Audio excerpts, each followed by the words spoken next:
He's one of the hottest players in Cardinal baseball, in statistics and in the looks department. I wasn't gonna even talk about it, but I was like, so many people ask me about this story. He was just named the MVP of the World Series. So Six Flags called, did Million Stories with them. They said, okay, we're gonna make our ride Mr. Freeze go backwards, and we're gonna have a bunch of on-air people ride the ride with David Freese. So I go and I ride the ride with them. But before I even did that story, I was like, what am I gonna talk to David Freese about? I don't watch sports at all. I was trying not to call him the Super Bowl MVP. And so I asked Facebook, what should we talk to David Freese about? And everybody said, all these women, oh, ask him if he'll marry me. Ask him if he'll be my boyfriend. And I was like, okay, let's take the story in that direction then. I brought along my bestie and Cardinal fanatic friend, Allison. That way I didn't feel so bad when I embarrassed myself. This is how this interview is gonna go. We can be really silly, we can have lots of fun, and basically Allison and I, we're gonna hit on you heavily. Okay, we'll see how this works out. You had a huge year last year, and I think what everybody wants to know is, do you have a girlfriend? No, I don't have a girlfriend, I'm single. Did you hear that? Are you saying there's a chance?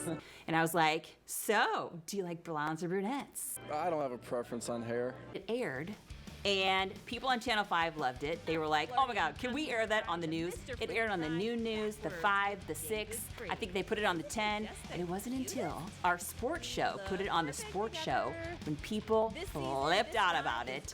They were like, who is this girl flirting with David Freese? And the headline that this online magazine put, reporter flirts with David Freese.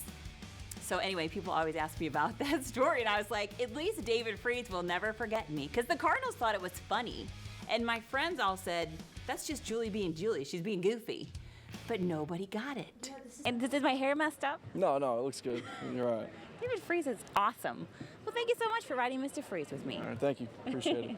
My craziest moment on Show Me St. Louis was with Malik Wilson and Kenny Koger, and we were at Circus Florida. Here's this circus performer and a horse, and he says, you're gonna stand up here with me. And if you know me, I'm not very coordinated, all right? That's right, we're at Circus Florida. Mary, how's it feel up there? Oh, we're doing good. Stay tuned, we're running off to the circus. Kenny didn't want me to do it. I tried to tell, no, I just couldn't, no, that was not gonna go well. You standing up on the back of a horse? No. But I did it, thank you, Kenny. What is my craziest moment? This is by far one of the craziest assignments that I've ever been on, simply because of the outcome. Going out to hang out, show me catfishing. Their claim to fame is taking folks out onto the Mississippi River and teaching people how to fish, and promising them that they're going to catch big game fish. They promised that I would catch at least an 80-pound fish, and I did. I caught an 80-pound whopper catfish. I have the picture to prove it. We have the video to prove it. 80. Picture perfect.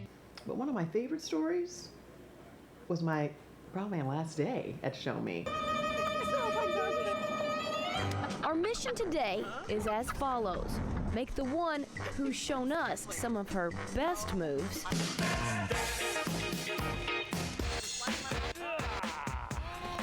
farewell unforgettable. I really don't know why I'm here. I think Randy Schwenker was the photographer. I can't remember. She'll have the opportunity to learn from one of the best. I'm known to sing throughout the newsroom, and especially in the Show Me office at the time. It was a small office, so I would sing a lot. I'm not a singer, but I play one on TV. Now, it shouldn't come as a surprise that Kelly likes to sing. You want a local singing now, yeah. She's taken practically every opportunity to put her talent Coming to the plaza and there or lack thereof on display. Kumbaya, my lord, it's getting hot in her. So today, unbeknownst to her, So, where are we going? And we were driving through St. Louis. I'm like, where are they taking me? So we get out of the car. She walks me to the front door. It's Fontella Bass.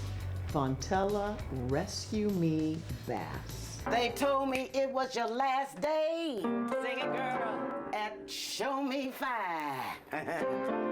Oh, but we surprised you, Kelly. Oh, Oh, we got you singing the blues. Holler one time for me. Yeah, yeah, yeah, yeah. Oh, this is so much fun. So much fun. Yeah, yeah. Singing the blues with Kelly Jackson. Sing it, Fontella. Whoa, whoa. Yeah. Now, of course, I embarrassed myself, I'm sure, but it was such a touching moment and also a moment that was pure St. Louis because she's from St. Louis. And that I will never forget. And I just bow down to Heidi for even thinking of that. So Jim Carrey's rise was kind of at the same time Show Me St. Louis was starting to get popular, and people would say, oh, you look like Jim Carrey or whatever. So of course you naturally have to buy into some of the moments when it worked to say, somebody stop me, you know, or something along those lines. And I'll never forget, he was doing Hot Tub Lifeguard. You guys got a big selection of spots. On Saturday Night Live. At the time, I got assigned a hot tub story at Mr. B's Pool and Spas. And it was just too natural. It was like too perfect of a fit. So we did our version of Hot Tub Lifeguard, which I'm not sure everybody was as in favor of it, but the station got incredible rave reviews from Mr. B's. They said their phones rang off the hook. And for me, it was like a reinforcement that creativity wins the day. That if you kind of break from the norm of just giving phone numbers and addresses and, you know, talking points and really focus on doing something crazy and creative and finding that little cute niche. In our case, it was the Jim Carrey impersonation of the Hot Tub Lifeguard, that it sells. It sells equally as good as just giving the facts and figures. That we knew that creativity could win the day. Buzz! Where'd she go? Where did who go? The gal who was in here. You must have been dreaming. Next time you want to try out one of our spas, let us know first. Oh.